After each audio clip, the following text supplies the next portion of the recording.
राधे राधे दोस्तों, मेरा नाम चेतना है। आज मैं आपको अहोई अष्टमी के व्रत के बारे में कुछ तथ्यों से अवगत कराना चाहती हूँ। सनातन धर्म में अहोई अष्टमी के पर्व का अधिक महत्व है। इस व्रत को हर साल कार्तिक माह के कृष्ण पक्ष की अष्टमी तिथि पर किया जाता है।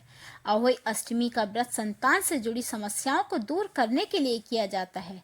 धार्मिक मान्यता है कि इस व्रत को विधि पूर्वक करने से संतान की लंबी आयु और सुख समृद्धि में अपार वृद्धि होती है।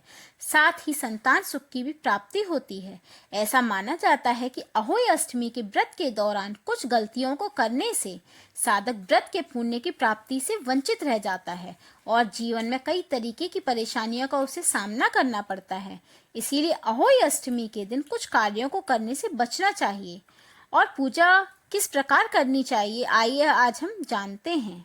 अहोई अष्टमी का व्रत निर्जला रखा जाता है। अहोई अष्टमी के दिन सुबह ही स्नान कर लेना चाहिए, फिर साफ वस्त्रों को धारण करना चाहिए, फिर साफ हाथों से घर की एक दीवार पर गेरू या कुमकुम से अहोई माता की तस्वीर बनाएं, फिर उनके समक्ष दीपक जलाएं और अहोई माता की कथा पढ़ें।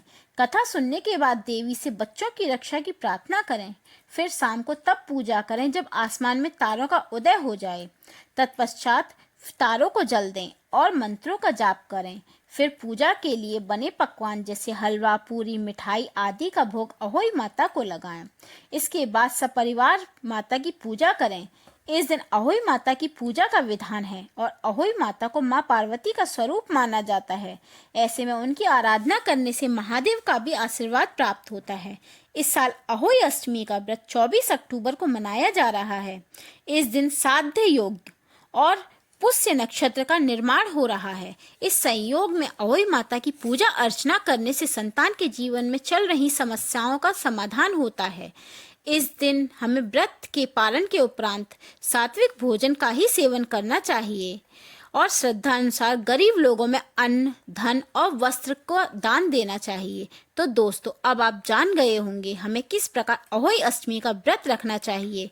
इसी प्रकार के धार्मिक तथ्यों को जानने के लिए हमारे चैनल को लाइक, शेयर एंड सब्सक्राइब कीजिए। धन्यवाद।